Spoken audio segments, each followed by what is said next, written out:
Earth signs, tignan po natin kung ano yung mensahe para sa'yo ngayong araw. Keep in mind po na ito ay general reading lamang, so hindi po lahat ay makaka-relate.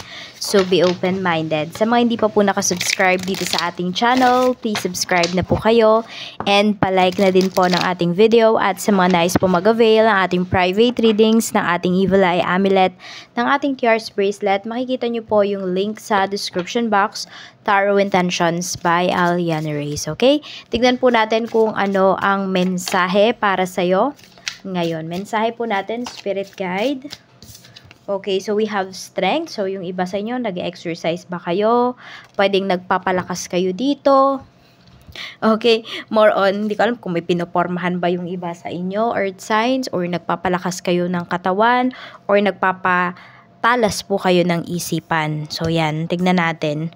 We have the Chariot. So may mga big changes po sa life ninyo, and talaga naman po na pinapakita dito na pinaghahandaan nyo siya. So pwedeng meron dito may mga ina-attendan kayo na trainings or mga short courses ngayon. Tignan natin. Yan, basta meron kayong ini-improve dito na inyong skills. Check po natin ano pa yung mga pwedeng mangyari para sa'yo ngayong araw. Spirit Guide, ano pa ang pwedeng mangyari kay Earth Signs ngayong araw na ito. So we have this is 2 of Wands.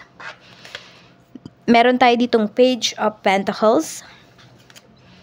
We have 6 of Pentacles. Hindi ko alam kung meron dito kumakain sa inyo ngayon ng something like strawberry. So, pwedeng, could be ice cream, yung flavor ba.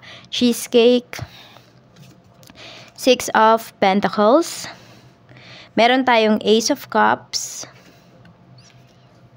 Okay, so iba sa inyo, may trainings talaga kayo dito. And pwedeng compensated po siya. Okay, iba sa inyo, pwedeng meron kayong, merong bonus na ibibigay sa inyo ngayong araw na ito. Mukhang may iaabot po sa inyo. Ayan, magse-celebrate kayo dito. So, may good news po kayo na marireceive today. May party rin. So, yung iba sa inyo, pwedeng may party kayo na aatenan. Tignan po natin pagdating naman po sa iyong family. We have Knight of Pentacles. Mayroon, sana ba napunta yung natin, no? Ayan. So, we have Knight of Pentacles. Meron tayo ditong Knight of Wands pagdating po sa inyong family. Ayan. So, ito kasi parang naghahanap. Pwedeng meron dito magta-travel or magbe-vacation po yung iba sa inyo or may travel kayo kung saan man at pwedeng kasama mo yung family mo. Meron dito pwedeng may pupuntahan kayong wedding. Tignan natin, we have 7 of Cups pagdating naman po sa inyong friends, and we have 7 of Swords. Okay, may mga kaibigan ka dito na pwedeng may tinatago po sa'yo. Pwedeng surprise to. Yan. Pero yung iba sa inyo kasi parang nagdududa kayo dito. Tignan natin pagdating naman po sa love life. We have 4 of Pentacles. Meron tayo ditong 9 of Swords. At mayroon tayo ditong Page of Wands. Okay, so more on about lang to pwedeng sa mga plans po ninyo ng person mo or ng asawa mo. So, meron dito kasi ay masyado nagfo-focus po doon. Kaya pwedeng nawawalan na siya ng time sa inyo. Pero, loyal naman siya. Wala man ako nakikita dito na may third party. Siguro yung iba lang sa inyo kung hindi kayo nakapag-usap ng maayos, yun yung naiisip ninyo na baka may iba, kaya feeling mo nanlalamig sa'yo yung person mo or feeling mo wala na siyang time sa'yo. Wala lang po siyang time sa'yo kasi focus nga po niya is yung mga goals ninyo. Sa kaperahan naman, we have the Devil. Mayroon tayo ditong 5 of Pentacles. At mayroon tayo ditong 9 of Pentacles. So, pwedeng merong may utang sa inyo dito or merong tao na may utang sa inyo. Earth signs. Ayan, kaya lang nahihirapan na kayong singilin yung taong yan. Actually, meron siyang pambayad dito. Hindi ko lang alam kung bakit niya hindi binibigay sa inyo. We have Death card. Okay. So, mukhang meron siyang mabigat na pinagdadaanan yung taong yan. So, parang hindi nga niya maibigay. Hindi ko alam kung merong may sakit sa family niya. So, pwedeng yun kasi yung inuuna niya. Nahihiya din naman siya sa'yo.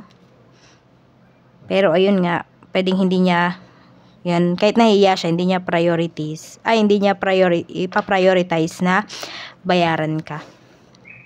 Tignan natin Okay, yung iba naman po sa inyo, pwedeng naghanap kayo dito ng bagong trabaho. Ayan, bagong pagkakakitaan. So, kaya may trainings na ina-attendan yung iba sa inyo dito. Huwag kayo mag-alala kasi sulit naman yan kung meron man kayong gagastusin dito ngayon. So, we have the world. Tapos, Three of Swords. Pagdating to sa trabaho ba to or sa negosyo ninyo? Sige, trabaho na lang. We have the Star. Okay, so yung iba nga dito, need nyo na po na maghanap ng bagong trabaho. Meron din ako nakikita dito, pwedeng nagbabala kayo mag-cross country kung nasa ibang bansa po kayo. Pero pag-isipan yung mabuti kasi baka mamaya yung mga makausap nyo po dyan ay, yan, magkaroon kayo ng problema. So, ito, kasi we have the world. Pwedeng mayroon dito malapit nang matapos po yung inyong kontrata. Tignan natin kung i-renew pa ba yan ng employer mo. Nagdadalawang isip na siya. So, mas mabuti pa maging handa ka na dito. It's either you will go home ba dito sa Philippines or yung iba sa inyo magko-cross country kayo or mag-a-apply na lang ulit kayo. We have Ace of Swords. Pagdating naman po ito sa inyong negosyo. Meron tayong 7 of Pentacles. At mayroon tayo ditong 7 of Wands. Okay, so medyo sakit sa ulo tong ano ninyo. Itong mga ka-transactions ninyo ngayong araw. Actually, hindi naman lahat, pero meron po dyan. Medyo may stress po talaga kayo. Pero, pwede namang magbayad yung tao na yan. Kung sino man itong makakausap po ninyo, sino man yung client ninyo. Yun nga lang, pwedeng marami siyang demand ngayong araw. Yan. Tignan natin, saan ka ba dapat mag-focus? Okay naman po yung ano ninyo, yung sales ninyo. Makakakota naman po kayo ngayong araw na to. We have King of Cups. Ito pwedeng asawa mo, pwedeng male figure po yan sa life mo. Tignan natin, angel message. Okay, Archangel Michael, ano po ang mensahe natin for earth signs ngayong araw na ito? We have God is in charge. Ito yung prayer ninyo. Dear God, please help me let go of this situation, giving it in faith and trust to your divine wisdom and infinite love in order to resolve and heal everything and everyone involved. God is in charge. So, may mga bagay dito na hindi nyo po talaga makokontrol. Kaya, i-surrender nyo na. Ano pa po ang mensahe for you? We have perfect fit. Finding the right path, the fit with the soul, the ideal job. You meant to be here. So, ayan po.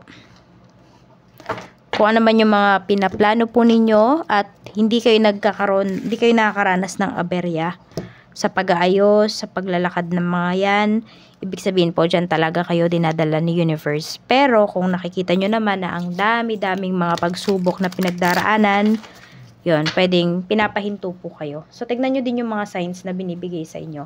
Ito po yung inyong lucky numbers. We have number 9, 54, 10, 49, 44, and number 3.